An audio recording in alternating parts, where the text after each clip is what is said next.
Things are getting hot in the Caribbean, but not in a good way. We're witnessing the largest U.S. naval buildup in the Caribbean in nearly 30 years, with all eyes on and guns pointed to Venezuela. I'm Scott McKnight. Time for your quick charge.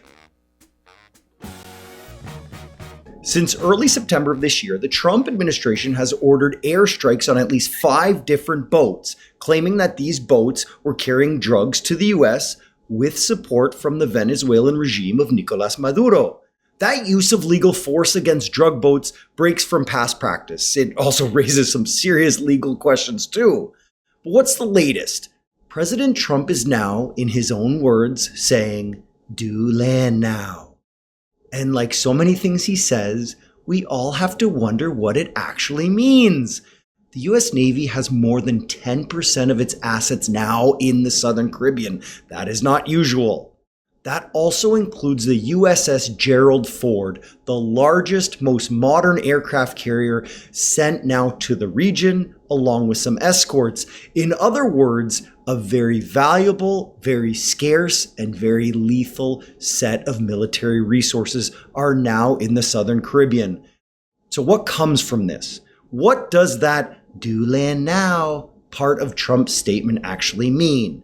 There are several possibilities, any of which could happen at any moment now. Airstrikes on narco facilities, which tend to be remote and possibly near the Colombian border.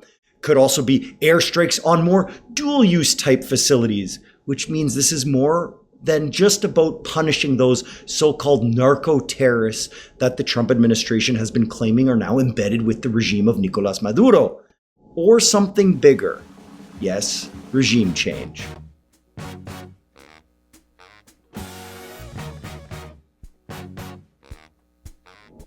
This one has a few elements too. Support for the opposition could directly aid in overthrowing the Maduro regime, or it could mean launching attacks on important military installations within Venezuela itself, which may then spur the collapse of the regime. And then from then on, who really knows what happens?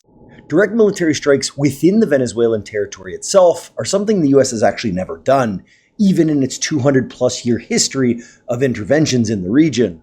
The opposition leader, Maria Corina Machado, who hasn't even had her Nobel Peace Prize ceremony yet, she's openly calling for a war to overthrow Maduro, what would probably mean a civil war if we're being honest. She's also made a bunch of other wild claims, stuff about Venezuela helping to steal the 2020 election from Trump, that Venezuela is now a hotbed for Hamas and Iran, and on and on. But she's clearly speaking to an audience of one.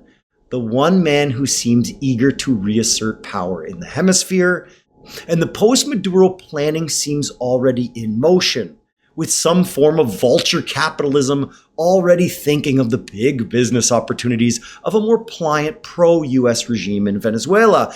I did a whole 10-minute charge-up linked in the notes for a deeper dive on those matters. The oil, the big Houston-based oil companies, the neighboring Guyana and its oil wealth, and all of those territorial claims that Venezuela has.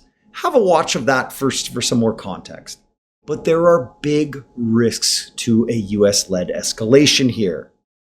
Airstrikes are something that the administration has done several times before, including most recently in Iran and during Trump 1.0 in Syria. Actual boots on the ground are something reviled within the MAGA base, even if the Trump administration has tried to sell these attacks on narco-terrorists as protecting the US homeland.